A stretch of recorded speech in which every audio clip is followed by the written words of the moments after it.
सो यही दूध पीने की वजह से आपको ब्रेस्ट कैंसर, प्रोस्टेट कैंसर, आपके डाइजेशन रिलेटेड इश्यूज या फिर एब्सॉर्प्शन रिलेटेड इश्यूज स्टार्ट हो सकते हैं। और आप ये दूध रेगुलरली आंख बंद करके एकदम आराम से आपकी कॉफी में, आपकी चाय में, आपकी मिठाई में और बहुत सारी चीजें उसमें डाल के आप एकदम आंख बंद करके पी रहे हो।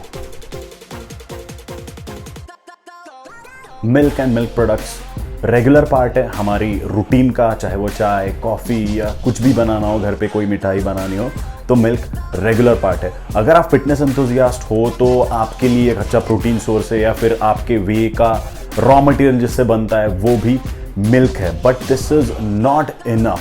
अगर आप इस मिल्क को इतने हल्के में ले रहे हो, आपको अगर पता भी नहीं है कहाँ से आ रहा है, तो there are so many things behind it कि जो आपको जानना बहुत जरूरी है। To share one research paper which says that कि इंडिया 1980 में 30 मिलियन टन मिल्क का प्रोडक्शन करता था, एंड आज वो प्रोडक्शन जो 2012 का रिपोर्ट्स दिखा रहा है उसमें दिखा रहा है कि now it is 150 million turns.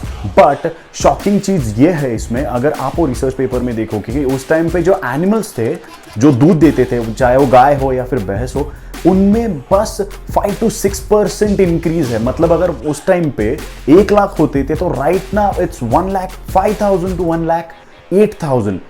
सो ये कैसे हो रहा है? इतना ज्यादा प्रोडक्शन आपके पास कैसे आ रहा है विथ सेम एनिमल? जो नंबर्स ऑफ एनिमल्स है वो सेम है, फिर भी इतना ज्यादा प्रोडक्शन कैसे आ रहा है? ये प्रोडक्शन इंप्रूव करने के लिए गाय को या फिर भैंस को जो खाना दिया जा रहा है which is high in protein, और ऐसा खाना देने की वजह से उनका दूध जो आ रहा है तो उसका क्वांटिटी बढ़ रहा है। सो ऐसा खाना खाने की वजह से ये जो दूध है which is high in omega 6, and omega 6 can lead to cancer, ये सबको पता है। So the balance between omega 3 and 6 is disturbed just because of this kind of food. But problem यहां पे नहीं है। प्रॉब्लम यहां पे है कि ये जो एनिमल्स है ये ऐसा खाना खाने के लिए बने ही नहीं है। अपनी इंफॉर्मेशन के हिसाब से तो ये एनिमल्स है ये मतलब ग्रीन ग्रास खाते हैं, ना कि ये पैकेज्ड फूड खाते हैं, राइट? सो प्रॉब्लम यहां पे स्टार्ट नहीं होती है कि इनको प्रोटीन रिच खाना दिया जा रहा है। प्रॉब्लम यहां पे स्टार्ट होती है कि इनको ये जो खाना दिया जा रहा है which is absolutely wrong for them. Example के लिए अगले 15 डेज के लिए आपको सिर्फ फाइबर्स खाने हैं जो आपकी बॉडी को डाइजेस्ट नहीं होते हैं, and you lose 2 to 3 kgs easily. आप वेट तो कम कर लोगे, लेकिन इसके साथ क्या होगा? आपका मसल मास कम होगा, आपकी इम्यूनिटी ड्रॉप हो जाएगी, सब कुछ सिस्टम बिगड़ जाएगा, you lose that weight. Same happening with that animals. जिस टाइम पे ये सब कंजम्पशन की वजह से which is not right for them, ये खाने की वजह से इनका मिल्क प्रोडक्शन तो बढ़ रहा है, बट साथ ही साथ इनके बीमार पड़ने का रेट भी ज्यादा हो गया है। तो ऐसे टाइम पे क्या होता है, ये जब बीमार पड़ते हैं तो इनको एंटीबायोटिक्स दी जाती है, तो विच इज नॉट रॉन्ग। अगर कोई बीमार है तो उन पर एंटीबायोटिक्स तो दी जाती है, बट इस टाइम पे अगर दूध निकालते हो तो उसी दूध में वो एंटीबायोटिक्स तो आती है। फॉर एग्जाम्पल, अब जब बच्चे थे, आप आपकी माँ का दूध पीते थे, तो उस टाइम पे आपको पता होगा कि डॉक्टर्स भी इसी चीज का बहुत अच्छे से ध्यान रखते हैं कि माँ को कौन सा मेडिसिन दिया जा रहा है कि जो डायरेक्टली बच्चे को अफेक्ट करेगा, जब पेट में होता है और जब बाहर होता है तब भी। बट इन दिस केस अगर ये जो भी एंटीबायोटिक्स दी जा रही है वो तो इनडायरेक्टली आपकी दूध में आ रही है। सो जस्ट प्रॉब्लम यहां पे खत्म नहीं हो रही है, प्रॉब्लम यहां से स्टार्ट हो रही है। प्रॉब्लम स्टार्ट ऐसे हो रही है कि जो दूध आप रेगुलरली पी रहे हो उसमें ऑलरेडी इतने हैवी एंटीबायोटिक्स है, आप रेगुलरली कंजम्पशन कर रहे हो, और इन केस आगे जाके अगर आप बीमार पड़ते हो तो जो आपको एंटीबायोटिक्स का डोज दिया जा रहा है ना, विच is not enough for you, क्योंकि आप एक सर्टेन डोज के लिए ऑलरेडी इम्यून हो चुके हो, और इसकी वजह से आपको हैवी डोज देना पड़ रहा है। सो इससे रिलेटेड एक और प्रॉब्लम आगे जाके आती है कि हैवी एंटीबायोटिक्स देने की वजह से एंटीबायोटिक्स को पता नहीं चलता है which is good bacteria in your body, which is bad bacteria in your body. So indirectly आपके जो इंटेस्टाइन है या फिर स्टमक है, वहां का जो अच्छा बैक्टीरिया है, ये एंटीबायोटिक्स किल कर रहे हैं, and then you are leading to this digestive problems which is the biggest tension these days. अगर आप जिम जाते हो तो आपने डेफिनेटली ग्रोथ हार्मोन्स के बारे में तो सुना होगा, जो कि आपको टिश्यूज को हील करना है या फिर नया टिश्यू भी जनरेट करना है, तो ये काम होता है ग्रोथ हार्मोन्स का। सो इसका ग्रोथ हार्मोन्स का और इस दूध का क्या कनेक्शन है? जैसे कोई भी जो एथलीट्स होते हैं जो ऐसे इंजेक्शंस लेते हैं ग्रोथ हार्मोन्स या फिर steroids, same happening with those animals. इनको जल्दी बड़ा करने के लिए, क्योंकि मिल्क प्रोडक्शन बहुत जल्दी चाहिए, इनको ये जो सिंथेटिक हार्मोन्स दिए जाते हैं ग्रोथ हार्मोन्स, इनकी वजह से इनका साइज तो जल्दी बढ़ रहा है। लेकिन अगेन लास्ट पॉइंट मत भूलना, ये जो इंजेक्शंस इनको दिए जा रहे हैं, जो ग्रोथ हार्मोन्स दिए जा रहे हैं, ये आपकी दूध में आ रहे हैं। एंड इसके साथ I will tell you one thing, that is IGF-1 insulin like growth factor means ये बहुत बड़ा रीजन है आज का प्रोस्टेट और ब्रेस्ट कैंसर का। बट यूल से दैट कि ये तो मुझे अच्छा है ना कि ग्रोथ हार्मोन्स अगर मिल रहे हैं तो मेरी बॉडी अच्छी बन जाएगी, it is the easiest source for me. Wait a minute, I am talking about synthetic hormones. क्योंकि हम लोग जब गाय का बच्चा देती है गाय, तो हम पहले 1 या 2 दिन का दूध इसीलिए पीते हैं क्योंकि उसमें अच्छे ग्रोथ हार्मोन्स होते हैं, वी कॉल इट कोलेस्ट्रम। इसलिए हम तो वो खाते हैं ना कि वो बेनिफिट हमको मिले। बट ये पार्ट इग्नोर करने जैसा भी नहीं है कि अगर उसी गाय को या फिर भैंस को ऐसे कुछ इंजेक्शंस दिए गए होंगे इसके पहले उनका ग्रोथ फास्ट करने के लिए, तो ये तो सिंथेटिक हार्मोन जो आ रहे हैं ये कैंसर को लीड कर रहे हैं। I am not saying that कि हर गाय को आप जिसका रोज दूध उठ के पी रहे हो उस गाय को इंजेक्शन दिए गए होंगे, या फिर वो गाय जब बीमार होगी तब एंटीबायोटिक्स दिया जा रहा है, फिर भी आपको उसका दूध ला के दिया जा रहा है। ओके, सो बी क्लियर।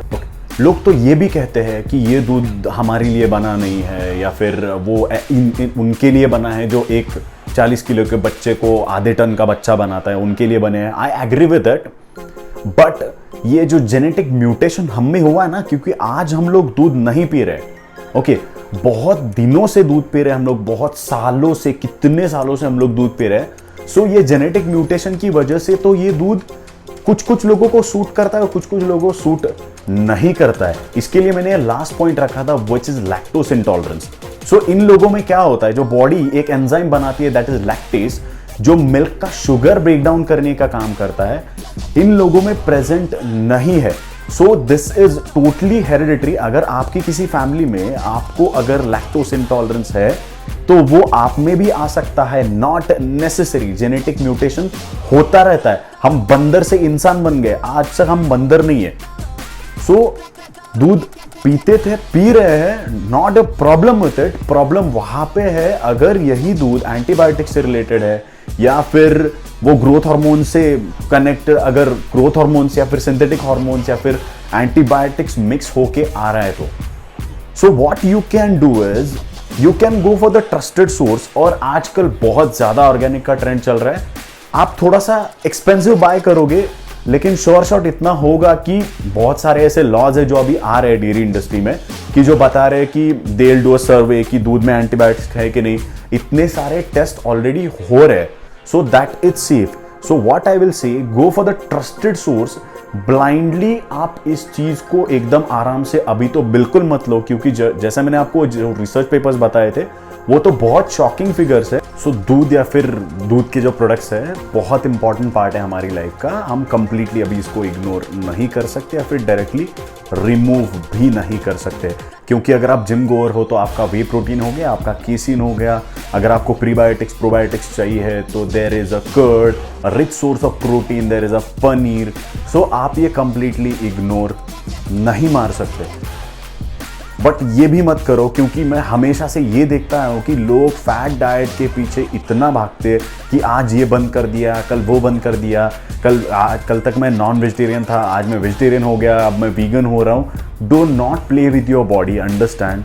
अगर आपको यही अंडरस्टैंड करना है ना कि मिल्क की वजह से प्रॉब्लम हो रहा है कि नहीं हो रहा है, so do a simple experiment.